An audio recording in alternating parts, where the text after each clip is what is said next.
자, 안녕하십니까. 대출 읽어주는 남자 대익남입니다. 제가 주택담보대출 현명하게 받는 방법에 대해서는 이전 영상에서도 여러 차례 설명을 드렸습니다. 그런데 정권이 바뀌고 부동산 시장도 변화하면서 이 주택담보대출 관련 정책이나 한도 등이 많이 달라지기 때문에 여전히 어려워하시는 분들이 많은 것 같아요. 자, 오늘은 2024년 상반기 최신 버전 주택담보대출 현명하게 받는 방법에 대해서 한번 같이 알아보려고 합니다. 자, 시작하기 전에 말씀드릴 게 있는데요. 대부분 한 가지 영상만 보고 문의를 합니다. 그런데 주택이나 아파트 담보대출 같은 경우에는 여러 가지 상황들이 있거든요. 구입자금 관련이나 또는 청약, 그리고 생활안정자금, 추가대출, 후순위, 세입자가 있는 경우, 사업자 대출 등 여러 가지 영상의 상황을 고려하고 검토해서 본인에게 맞는 대출을 잘 선택하시길 바라겠습니다. 주택담보대출 받는 방법 무엇이 있을까요? 기본적으로 은행, 보험사, 상호금융, 캐피탈, 저축은행 등이 있습니다. 주택담보대출을 취급하는 금융권이 상당히 많은데요. 주택담보대출은 아무래도 주택을 담보로 하기 때문에 대출을 받기에 편한 상품이고, 그래서 여러 금융사에서도 취급을 하다 보니까 이 주담대 알아보시는 분들 중에서는 1금융권이나 제2금융권, 저축은행 등에서만 대출이 된다고 생각하시는 분들이 꽤 계시는데요. 보험사라든지 상호금융, 이 캐피탈 등에서도 주담대를 취급합니다. 이 상호금융권이라고 하면 새마을금고나 신협, 그리고 단위농협이라고 하죠. 이런 지역농협들이 있기 때문에 이런 데서 알아보는 것도 굉장히 괜찮아요. 무엇보다 자신에게 맞는 상황에 상품을 현명하게 고르는 것이 아무래도 중요하겠죠. 자, 우선은 주담대를 가장 유리하게 받을 수 있는 상품은 정부에서 취급하는 상품입니다. 여러분이 지금 주담대를 알아보고 계신다면 가장 먼저 해야 할 것이 바로 주담대 상품을 살피는 거예요. 정부 상품은 그 종류도 아주 다양하고요. 주거 정책의 일환이기 때문에 낮은 금리로 대출을 할 수 있다는 게 가장 메리트가 있어요. 이 무엇보다 장점은 DSR 대신에 DTI로 심사하는 것도 장점이라고 할 수 있는데요. 이 DTI로 심사를 하게 되면 아무래도 소득이 적더라도 대출이 더 많이 나올 수가 있게 되기 때문이에요. 그런데 정부에서 취급하는 주택담보대출은 기준이 아주 까다롭습니다. 집을 사려는 사람 누구에게나 해주는 것은 아니고요. 소득, 자산 심사에서 그에 맞는 조건일 때만 정부 상품을 이용할 수가 있기 때문이죠. 또 대출을 받을 수 있는 금액, 즉 한도가 정해져 있다는 점도 단점이기는 합니다. 어쨌든 간에 여러분이 주담대를 알아보고 있다면 바로 1순위는 제일 먼저 해야 될 것은 바로 이 디딤돌 대출, 보금자리론, 적격대출 등의 정부 상품을 가장 먼저 찾아봐야 돼요. 이 정부 상품도 아주 종류가 많은데 그 중에서도 대표적으로 첫 번째로 알아봐야 될 대출을 소개를 할게요. 지금 찍는 이 영상이 24년 5월 이제 기준이고요. 또 정책이 변할 수도 있기 때문에 이 대출을 항상 잘 살펴보는 것이 아주 중요하고요. 자, 먼저 디딤돌 대출입니다. 보시면 자산 기준이 있는 걸 알 수가 있어요. 본인 및 배우자 합산 순자산 가액 조건이 있고요. 대출 요건을 보면 세대원 전원 무주택이어야 하고 5억 이하의 주택이어야 됩니다. 부부 연소득 6천만 원이어야 하고 DTI, LTV 조건도 있어요. 여기에서 대출 한도가 문제인데 최대 2억 5천만 원밖에 대출을 안 해줍니다. 아주 짭니다. 대신에 이제 금리가 낮죠. 내가 그렇게 비싸지 않은 주택, 5억 원 이하의 주택을 구입한다고 하면 여유 자금이 있어서 대출을 많이 받지 않아도 된다고 하면 이제 그런 경우죠. 이 디딤돌 상품이 정말 좋은 주담대 상품이 될 거예요. 이 다음은 보금자리 이론입니다. 이것도 디딤돌 대출하고 마찬가지로 이 소득 조건이 있는데요. 대신에 6억 원 이하의 주택을 구입할 수가 있고 대출 한도도 조금 더 나오죠. 3억 6천만 원까지 나옵니다. 이 디딤돌 대출보다는 조금 더 완화된 조건임을 알 수가 있어요. 이것보다 조금 나은 거죠. 다음은 적격 대출. 이거는 더 이제 완화가 된다고 볼 수가 있는데요. 9억 원 이상 주택, 거기에다가 소득 제한이 없습니다.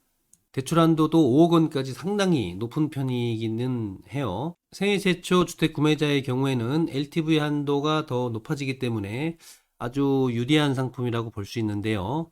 이렇게 먼저 정부에서 다루는 상품 먼저 살펴보시고 주담대 대출을 알아보고 받는 게 좋겠습니다. 그리고 가장 최근에 이슈가 되고 있는 정부에서 내놓은 주담대 상품 하나를 소개하려고 합니다. 신생아 특례 구입이죠. 2년 이내 출산한 무주택 가구가 받을 수 있는 상품이에요. 저출생 상황이기 때문에 생긴 상품인데 자녀를 출산하셨거나 출산할 계획이 있다라고 하면 이 상품 꼭 한번 살펴보시기 바라고요.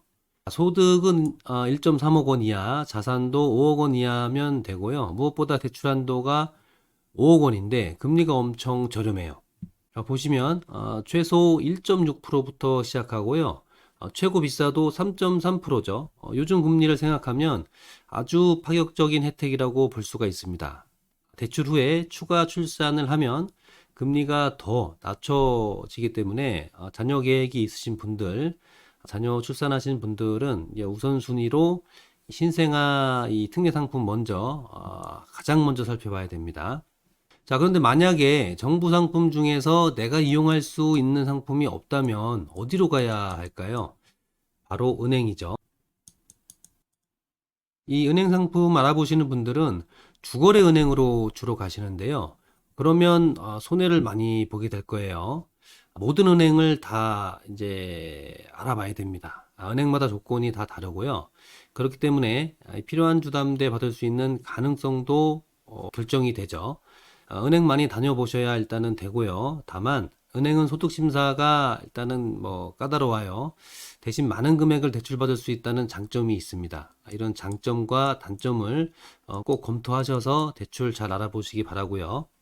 자, 먼저 어떻게 알아보시는지 한번 소개를 한번 해봐 드릴게요. 되도록이면 발품을 팔아서 다니시는 거를 추천을 드리는데 그 전에 먼저 이제 인터넷이 요즘 발달되어 있기 때문에 뭐 얼마든지 마음만 먹으면 알아볼 수가 있죠. 금리 비교나 이런 뭐 여러 가지 이제 주택 상품들을 알아볼 수가 있는데 일단은 이 은행연합회 이 소비자 포털 사이트를 이용하시면 됩니다. 간편하게 금리 비교를 할 수가 있고요. 은행별로 검색이 가능하기 때문에 모든 은행을 알아볼 수가 있습니다. 뭐 예를 들어서 뭐 기준을 정해 놓고 일단은 우리 동네에서 가까운 은행부터 한번 알아보겠다. 그러면 일단 여기서 한번 비교를 한번 해보고 먼저 가야 될 은행들을 우선순위로 정하시면 돼요. 자, 검색을 하면 다음과 같이 쭉 여러 이제 조건들이 이제 검색이 되는데요. 변동인지 고정인지 상환 방식은 무엇이고 금리는 어느 정도인지를 먼저 대략적으로 이렇게 알 수가 있습니다. 일단은 이런 상품을 취급하고 있다고 알고 계시면 되고 실제 은행에 이제 주담대는 소득 조건 등에 따라서 다르게 나올 수 있기 때문에 이렇게 한번 살펴본 후에 전화로 문의를 하시거나 지점에서 상담을 꼭 받아보시는 것이 좋겠습니다. 자, 또 하나 이제 알아두셔야 될 게 있는데요. 바로 이 스트레스 DSR입니다. 최근에 이제 등장을 했는데요. 이 DSR은 항상 제가 뭐 그전 영상에서도 설명을 해왔지만 소득 대비 대출이 차지하는 비율입니다.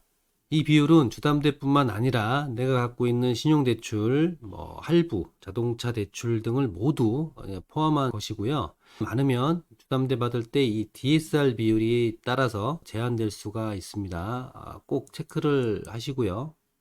요즘 뭐 인터넷상에서 이 DSR 계산기라든지 이런 것들 검색하면 많이 나오기 때문에 그런 것들로 많이 이제 검색을 합니다. 자, 이 DSR도 DSR인데 일단은 이 문제가 이 스트레스 DSR을 이제 도입했다는 것인데 어렵게 말하면 이해하기가 복잡하니까 간단하게 설명드리면 자, 이번 연도 하반기, 내년 상반기부터는 이 주담대 받기가 더 어려워진다는 뜻입니다. 아래에 보시면 연소득 5천만 원인 사람이 있다고 가정을 해볼게요. 스트레스 DSR 적용 이전에는 3억 3천만 원까지 대출을 할 수가 있었는데 이게 적용되면서 2024년 하반기 3억 원, 25년이 되면 2억 8천만 원으로 이 대출이 줄어들게 됩니다. 그러면 어떻게 해야 될까요? 지금 주택 구입하실 거고 대출이 필요하시면 이제 올해 하는 게 조금 더 낫겠죠. 되도록이면 6월 30일 이전에, 그래도 늦으면 올해 안에는 계획하고 있는 걸 실행하는 게 좋을 것 같아요. 자, 마지막으로 이제 보험사입니다. 자, 은행 대출도 안 되고 정부에서 지원하는 그런 대출도 안 된다면 이 보험사 주담대 상품을 이용할 수가 있어요. 대출 한도가 많이 나오는 것이 이제 특징이고요. 이제 부수거래 조건도 없다는 것도 이게 이제 장점입니다. 예를 들어서 자, 은행에서 주담대를 받으면 부수거래 조건이 있잖아요. 뭐 카드를 만들거나 뭐 예적금 뭐 그런 게 있죠. 뭐 청약이나 뭐 여러 가지 이제 조건들이 이제 있는데 보험사는 그런 게 일절 없다는 게 일단 장점이에요. 그러니까 이 보험사도 한번 알아보시고요. 보험사 대출은 손해보험협회 공시실에서 찾아보시면 아주 쉽습니다. 사이트 들어가시면 비교를 하실 수가 있어요.